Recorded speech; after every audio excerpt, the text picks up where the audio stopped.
Hi every one. So இன்றைக்கி எதை பற்றி டிஸ்கஸ் பண்ண போகிறோன்னா, ஒரு பெரிய மெட்டல் பிளேட் இருக்குது. அந்த மெட்டல் பிளேட் ஃபுல்லாக எதால் சார்ஜ் ஆகிருக்குன்னா பாசிட்டிவ் சார்ஜால் சார்ஜ் ஆகிருக்கு.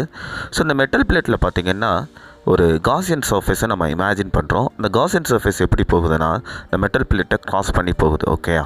ஸோ அது எப்படி இருக்குது அப்படின்னா சிலிண்ட்ரிக்கல் ஷேப்பில் இருக்குது. இந்த சிலிண்ட்ரிக்கல் சர்ஃபேஸ் பார்த்திங்கன்னா 3 விதமான சைட்ஸ் இருக்குது. ஒன்று பார்த்திங்கன்னா கர்வ்டு சைடு, அண்ட் தென் பார்த்திங்கன்னா P1 P2 சைடு. அது அப் அண்ட் பாட்டம் கூட வச்சு கர்வ்டு சைடில் இருக்கக்கூடிய பிளெயின் நார்மல், அண்ட் தென் பார்த்திங்கன்னா எலக்ட்ரிக் ஃபீல்டு ரெண்டுமே பார்த்திங்கன்னா 90 டிகிரியில் இருக்குது. காஸ் 90 வந்து உங்களுக்கு 0 ஆயிரும். அண்ட் தென் பார்த்திங்கன்னா லெஃப்ட் அண்ட் ரைட் கார்னர்ஸான பிபி டேஷ் பார்த்திங்கன்னா அது எலக்ட்ரிக் ஃபீல்டோட மேக் பண்ணக்கூடிய ஆங்கிள் எப்படி இருக்குன்னா 0வாக இருக்குது. அதாவது பிளேன் நார்மல் மேக் பண்ணக்கூடிய ஆங்கிள் வந்து 0வாக இருக்குது. நம்மளால் எலக்ட்ரிக் ஃப்ளக்ஸை ஐடென்டிஃபை பண்ண முடியும். தென் சார்ஜ்டு பிளேட்டோட ஓவரால் எலக்ட்ரிக் ஃபீல்டை ஐடென்டிஃபை பண்ணுறதுக்கு நம்ம என்ன யூஸ் பண்ணுறோம்? psi is equal to overall integration EDA அந்த ஃபார்முலாவை யூஸ் பண்ணுறோம்.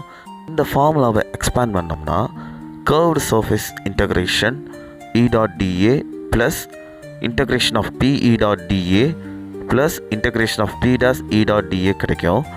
முன்னாடி சொன்னபடி கர்வ்டு சர்ஃபேஸோட எலக்ட்ரிக் ஃப்ளக்ஸு வந்து உங்களுக்கு 0 ஆயிரும். ஸோ அப்போ ரிமைன் என்ன இருக்கும் உங்களுக்கு? Integration of PD.dA plus integration of P'(E.dA is equal to Q enclosed by epsilon naught மட்டும் தான் இருக்கும்.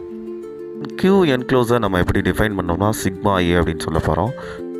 சிக்மான்றது யூனிட் ஏரியாவில் இருக்கக்கூடிய சார்ஜ் டென்சிட்டியை தான் நம்ம சிக்மான்னு டிஃபைன் பண்ணுறோம். ஸோ இதை கொண்டு போய் நான் சப்ஸ்டியூட் பண்ணேன்னா உங்களுக்கு Qக்கு பதிலாக sigma A divided by epsilon naught கிடைக்கும்.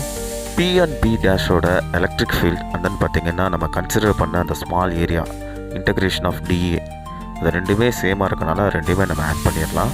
இப்போ 2EA is equal to sigma A divided by epsilon naught கிடைக்கும். இப்போ லெஃப்ட் சைடில் இருக்கக்கூடிய 2வை நம்ம டினாமினேட்டருக்கு சேஞ்ச் பண்ணோம்னா உங்களுக்கு என்ன வரும்? E is equal to sigma divided by 2 epsilon நாட்ன்றது கிடைக்கும். கேப் அப்படின்றது எதை மென்ஷன் பண்ணுதுன்னா உங்களுக்கு யூனிட் வெக்டாராக சொல்லுது. இந்த பிளேட்ஸ் பார்த்திங்கன்னா பாசிட்டிவ் சார்ஜால் ஃபில் ஆகிடுச்சுன்னா நம்ம சிக்மாவை கிரேட்டர் தென் 0ன்னு சொல்லணும். ஸோ அப்போ உங்களுக்கு என் கேப் எப்படி இருக்கும்? உங்களுக்கு ஃபார்வர்ட் டைரெக்ஷனில் இருக்கும். அதாவது எலக்ட்ரிக் ஃபீல்டு வந்து ஃபார்வர்ட் டைரெக்ஷனில் இருக்கும். அதே சமயத்தில் பிளேட்ஸ் வந்து நெகட்டிவ் சார்ஜால் ஃபில் ஆகிடுச்சுன்னா சிக்மாவை நம்ம லெஸர் தென் 0ன்னு சொல்லணும். அப்போ என் கேப் எப்படி இருக்கும்? உங்களுக்கு நெகட்டிவாக இருக்கும். எலக்ட்ரிக் ஃபீல்டு டுவர்ட்ஸ் த பிளேட்டாக இருக்கும்.